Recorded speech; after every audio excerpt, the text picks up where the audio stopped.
सर्वांना नमस्कार. चांद मातला या स्टोरीचे 68 एपिसोड यापूर्वीच अपलोड केलेले आहेत. कृपया ते सगळे एपिसोड ऐकण्यासाठी आपल्या चॅनलला भेट द्यावी. शशी आणि चंद्र आता ज्या खोलीत होते त्या खोलीला चारही बाजूंनी पोलिसांनी वेढा घातला होता आणि 50 ते 60 पोलीस शशीला पकडण्यासाठी घेराव घालून उभे होते.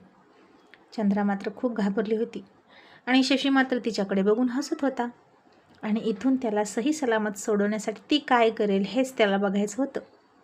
आणि त्याला असं हसताना बघून अस्वस्थ होऊन चंद्रा म्हणाली, अरे आता कर की काहीतरी, नुसतं हसतोस काय तू?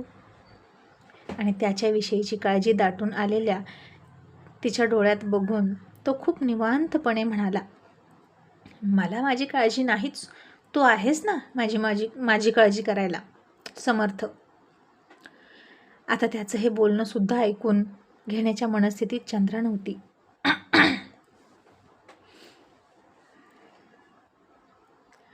आणि मग ती पुन्हा गडबड करत म्हणाली, अरे पण आता कसं करू? किती पोलीस आलेत बघितलं का? आणि त्यांनी तुला पकडलं तर मी काय करू? असं म्हणून ती रडकुंडीला आली. मग शशी तसाच तिच्या नजरेत नजर मिसळून म्हणाला, का? मला पोलिसांनी पकडलं तर तुला काय वाटेल? आणि का वाटेल? तुला वाईट वाटेल का? आणि चंद्रा म्हणाली, हो वाईट वाटेल मला. शशी म्हणाला, पण का? आणि चंद्रा आता तशीच गडबड करत म्हणाली, कारण माझं तुझ्यावर. असं म्हणणार इतक्यात त्याच्या डोळ्यात बघून ती गप्प झाली. आणि शशी म्हणाला, बोल ना, तू माझ्यावर काय? आणि चंद्रा म्हणाली, काय नाही, इथून निघालो ना मग सांगेन, कर ना काहीतरी. असं म्हणून चंद्रा दरवाजा उघडून फटीतून बाहेर बघायला जाणार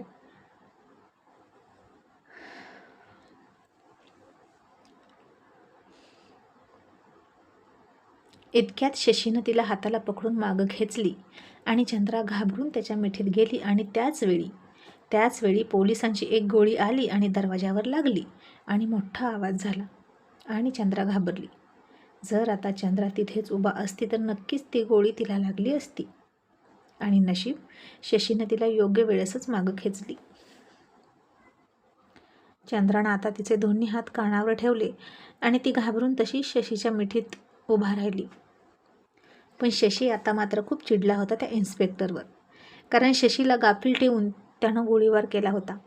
म्हणजेच आता बहुतेक शशीला जिवंत किंवा मृत पकडण्याची ऑर्डर होत्या त्यांच्याकडे. मग शशीनं चंद्राचे दोन्ही हात हातात घेतले आणि तिच्या डोळ्यात बघत म्हणाला, शांत हो, काहीच होणार नाही, मला न विचारता काहीच करू नकोस, ऐकशील ना माझं? आणि भेदरलेल्या नजरेनं चंद्रा म्हणाली, हो.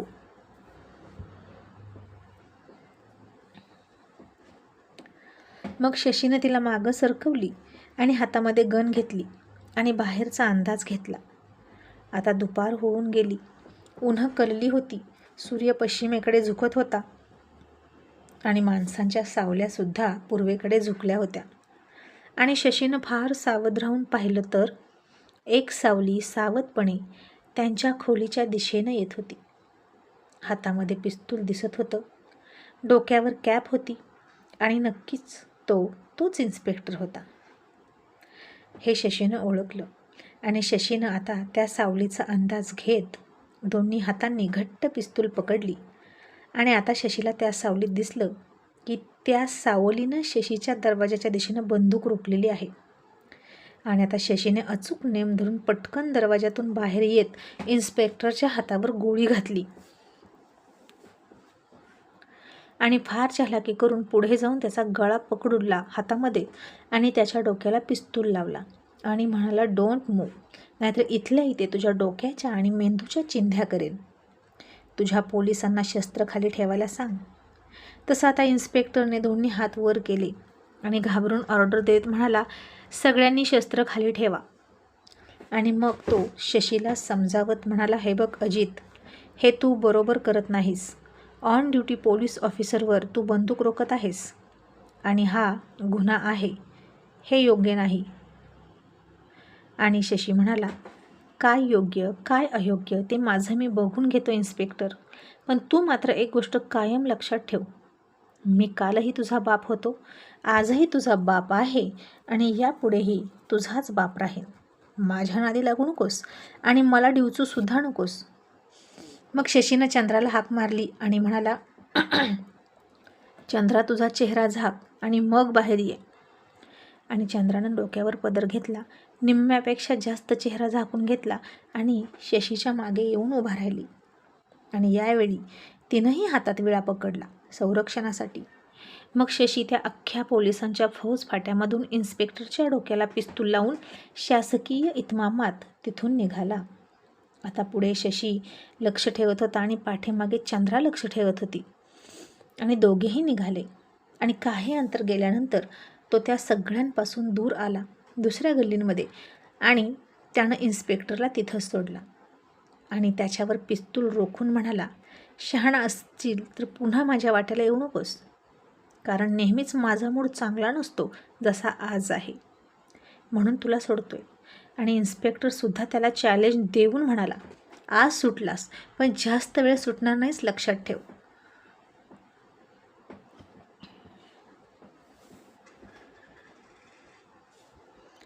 कायद्याचे हात खूप लांब आहेत. आणि शशी म्हणाला, मान्य आहे, कायद्याचे हात खूप लांब आहेत, पण माझ्यापेक्षा सुद्धा असे खूप अट्टल गुन्हेगार आहेत ज्यांच्यापर्यंत हे हात माझ्या आधी पोहोचणं गरजेचं आहे. त्यांना आधी पकडून दाखव आणि मग माझ्याकडे ये. आणि तुझ्या कायद्यापेक्षाही सगळ्यात जास्त मोठं असतं प्रारब्ध, आणि माझ्या प्रारब्धामध्ये आत्ताच मी जेलची हवाखाना दिलेलंच नाही. गुड बाय, चल चंद्रा, असं म्हणून शशी निघाला. आणि इतक्यात त्या इन्स्पेक्टरने चंद्राचा चेहरा पाहण्यासाठी तिचा पदर पकडला आणि खेचला. तशी चंद्रा ओरडली आणि तिनं मागं पाहिलं आणि तिचा चेहरा इन्स्पेक्टरला दिसला. आता शशीनं मागं बघितलं आणि खूपच रागात त्यानं बंदुकीसह इन्स्पेक्टरच्या डोक्यात हात मारला आणि इन्स्पेक्टर बेशुद्ध पडला. आता दोघेही तिथून पळाले आणि पुढच्या गल्लीत गेले.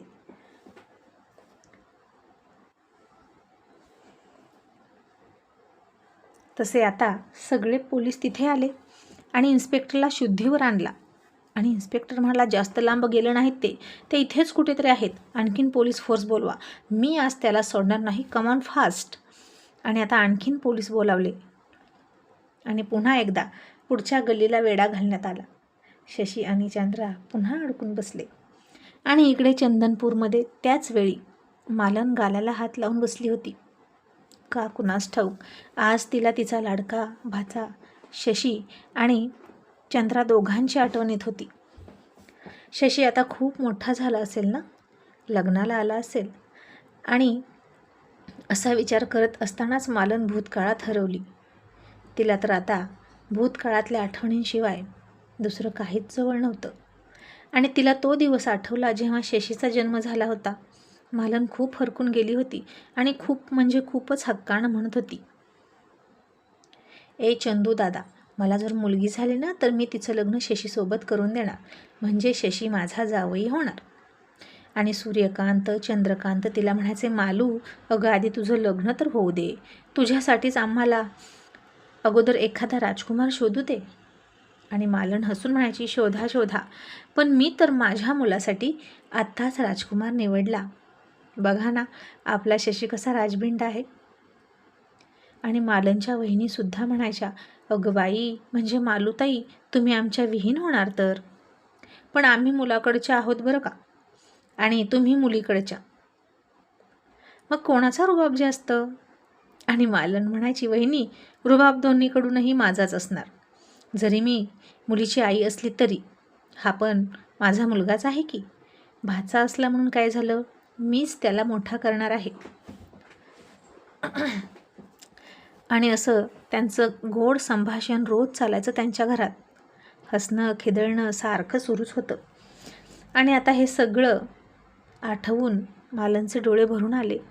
आणि कुठं असतील, काय करत असतील माझी दोन्ही लेकरं, असं तिला वाटलं. लग्न झाल्यापासून चंद्राची तर काहीच खबर नाही. रमेश तिला सुखात तर ठेवत असेल ना. चंद्रा लय येडी, तिनं सासरी जमवून घेतलं म्हणजे बरं बाई, असं तिला वाटलं. मग तिला काहीतरी आठवलं आणि ती त्या फळीवर हात घालून शोधायला लागली. आणि ती ते लॉकेट शोधत होती, पण तिला ते सापडलं नाही. चंद्रा ते लॉकेट घेऊन गेली की काय असा विचार तिनं केला. इतक्यात रत्ना आली आणि म्हणाली, मावशे काही विचार करतेस ग? आज रानात गेली नाही वे? आणि मालन भिंतीला डोकं टेकवून म्हणाली, नाही गेली. आता एकटीच आहे की मी, कुणासाठी कमवायचं आहे मला? एकटीने करायचं, एकटीने खायचं, नाहीतर उपाशी बसायचं. कोण विचारणार आहे मला आता हक्कानं जेवलीस की नाही म्हणून? असं म्हणून मालनचे डोळे भरून आले आणि रत्ना म्हणाली, मावशे नको ग रडू, नाहीतर मला पण रडायला येतं. चंद्राची लय आठवण येते बघ. पण काय ग, तू ज्याच्यासोबत तिचं लग्न लावलं तो चांगला होता ना? तसं मालनने रत्नाकडे चमकून पाहिलं आणि म्हणाली, हो ग रत्ना, तो चांगला वाटला म्हणूनच तर लग्न केलं. आणि तोच म्हणाला त्याला चंद्रा पसंत आहे. पण अगं रत्ना, आता असं वाटते की उगीच इतक्या लांब तिचं लग्न करून दिलं. डोळ्यासमोर असती तर लय बरं झालं असतं बघ. मुंबईला आहे एवढं माहीत आहे, पण कुठं आहे, काय करते, कशी राहते, काय बी माहीत नाही. आणि लग्नानंतर एकदा पण भेटायला आली नाही. ती माझ्यावर रागवली असेल का गं?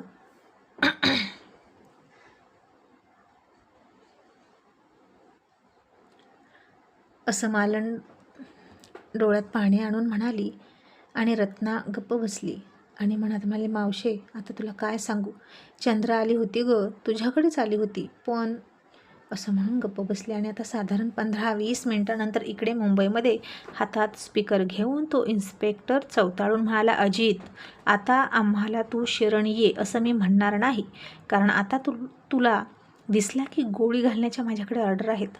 आणि त्यानं सगळ्या कॉन्स्टेबलला आणि ऑफिसर्सना ऑर्डर दिल्या की आत घुसा, प्रत्येक घर न घर, कोपरा ना कोपरा शोधा आणि त्याला शोधून बाहेर काढा.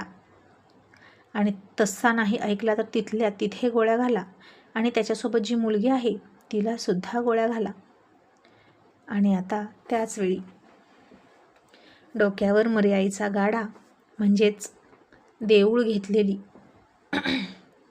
आणि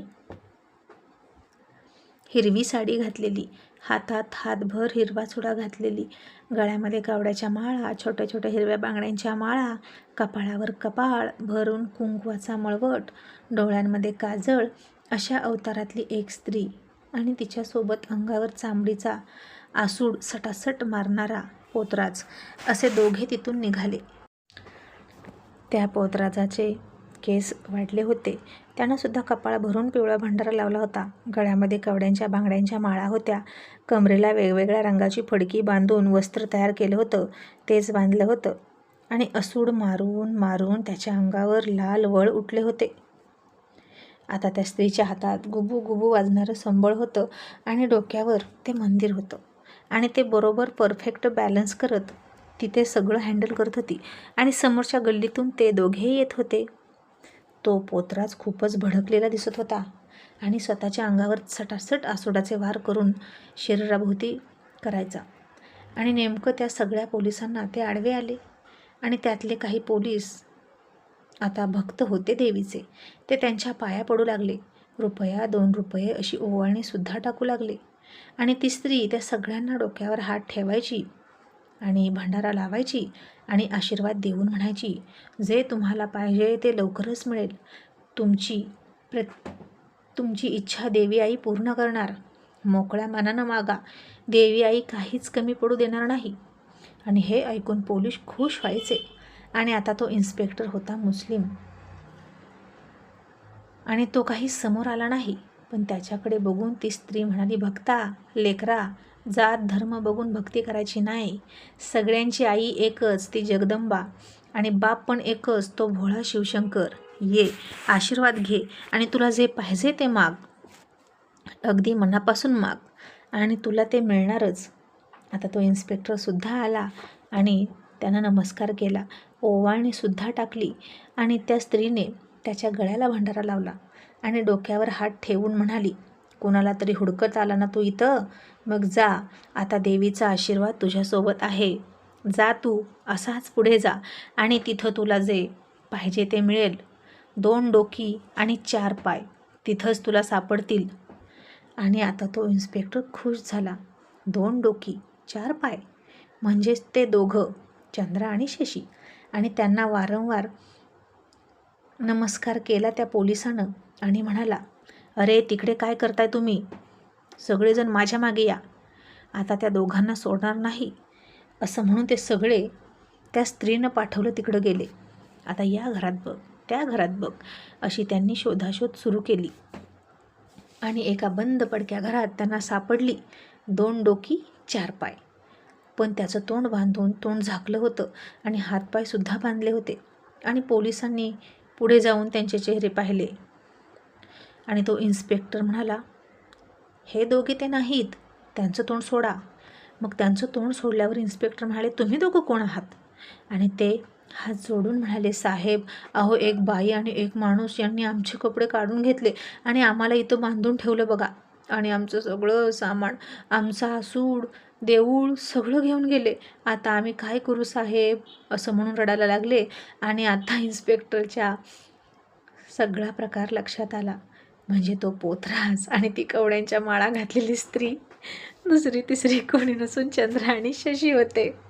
आणि आता इन्स्पेक्टर पुन्हा सगळ्या पोलिसांना म्हणाले, पळा, माघारी फिरा, पकडा त्यांना. ते पुन्हा होते तिथं आले आणि तोपर्यंत देवीचा गाडा तिथेच ठेवला होता. चाबूकसुद्धा तिथं ठेवून शशी आणि चंद्रा पसार झाले होते. आणि इतका वेळ पुरेसा होता त्यांना पोलिसांच्या हातावर तुरी देऊन निघून जायला. इन्स्पेक्टर आता जाम चिडला आणि तोच चाबूक हातात घेऊन त्यानं रागात हाताभोवती गुंडाळला आणि म्हणाला, अजित, तुला सोडणार नाही. आणि इकडे पुन्हा कपडे बदलून एका बसमध्ये बसून शशी चंद्रा लक्ष्मीनारायण चाळीच्या दिशेनं निघाले. आता शशीच्या मानेवर चाबकाचा वन उठला होता. त्यावर चंद्रानं हळूच हात ठेवला आणि तिचे डोळे पाण्यानं भरून आले. आणि शशीनं तिचा तो हात हातात घेतला आणि म्हणाला, थँक्यू सो मच. आज पुन्हा तुझं ऐकून, तुझ्या आयडिया ऐकून तसा वागलो आणि सही सलामत सुटलो.